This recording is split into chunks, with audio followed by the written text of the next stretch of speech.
What's up, everyone? Welcome to the Power Play with CJ. I'm going to focus in on the New Jersey Devils for our 2016-2017 season previews. Obviously, the Devils made a little bit of noise this offseason, trading for a guy by the name, I don't know if you've heard of him, of Taylor Hall, and adding him to a pretty intriguing mix of forwards at the risk of, not say at the risk, but at the expense of, Adam Larson, sending him to Alberta. So we'll see how that plays out and how that trade, is judged. I mean, right now, I think the easy answer is to say New Jersey fleeced them for Hall, but, we'll look back in this trade 5-6 years from now and say, all right, who was the winner and loser? But let's dive right in with New Jersey Devils forwards.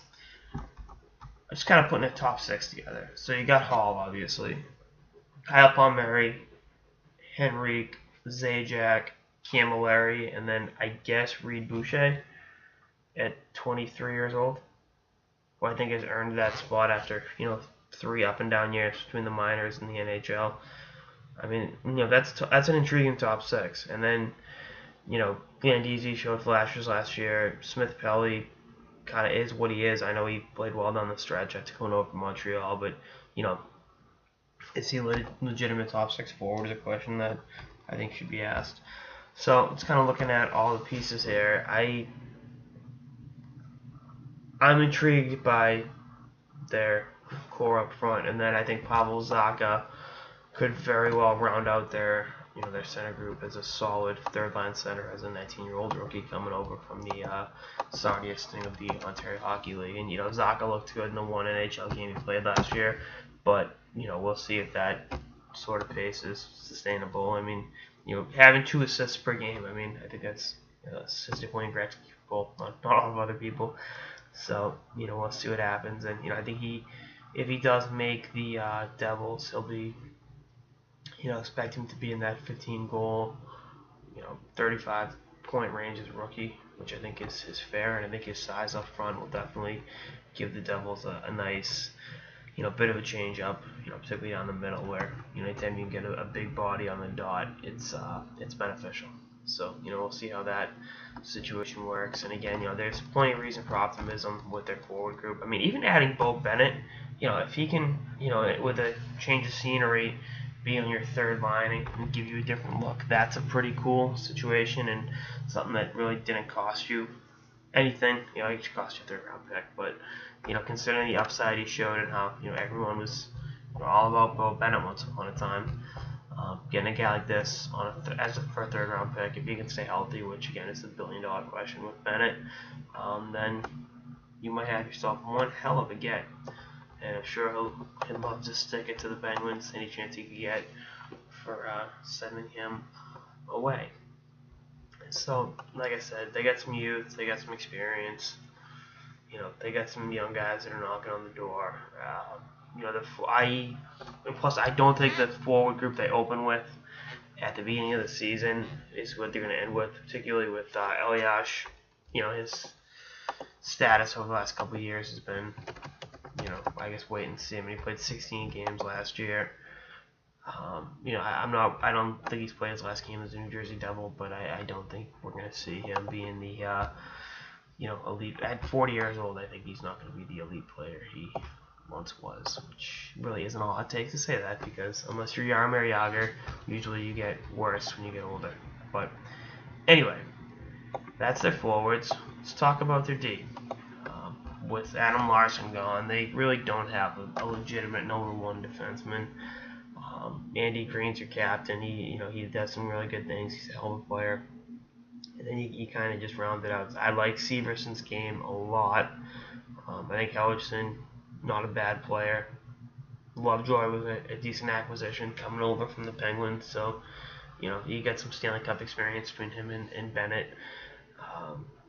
Moore and Merrill, kind of solid bottom guys. I thought both of them were going to be better. It's just the reality of it. Particularly Merrill, after watching him play with the U.S. development team at the University of Michigan. But, hey, it is what it is.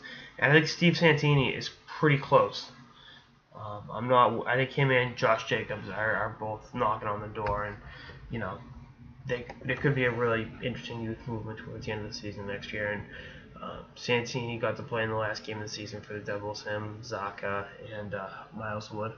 So 2 lost Gulls Eagles and 1 Sarnia Sting. So, it sounds stupid, getting that first NHL game out of the way gets a lot of the butterflies out of your stomach. So we'll see how that carries over to this season with those guys. But, again, were they a better group on D with Adam Larsson back there? Yeah. But their forwards are exponentially better with Taylor Hall. And I think Taylor Hall's going to score 35 goals next year. And all due respect to Adam Larsson, I don't think he was scoring 35 goals. Just throwing that out there. So, again, I'm intrigued, I should say.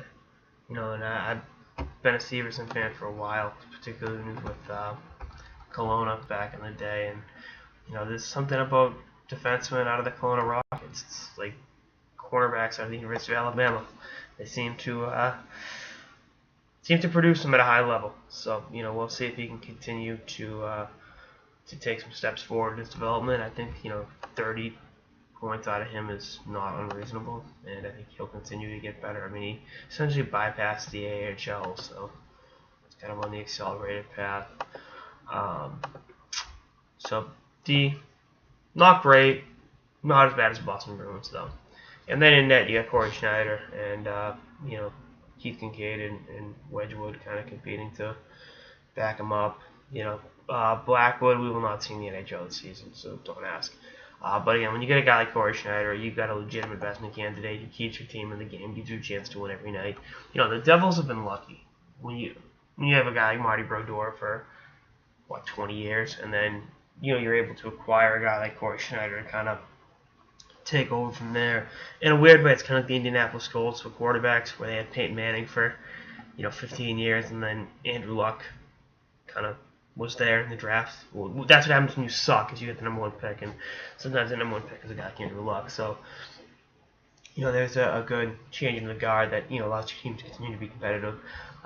Schneider hasn't been given the talent in front of him that Brodeur got, but, I'll be damned to find someone that says Schneider isn't an elite goalie and one of the best in the league. So, I think he's going to keep this team in a lot of hockey games. I think they'll be competitive. I do not see them as a playoff team because I think the Metropolitan Division is too deep.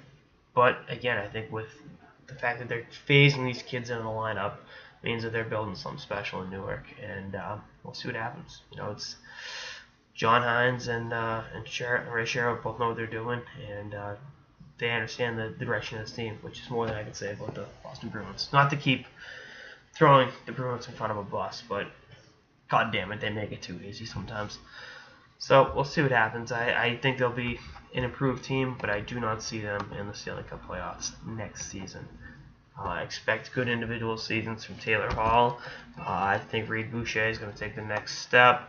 I think Pavel Zacha is going to be a nice, solid third liner on a up and coming team. I think Adam Henrique and Taylor Hall will, I'm not going to say totally rekindle their Windsor magic, but I think that'll be there.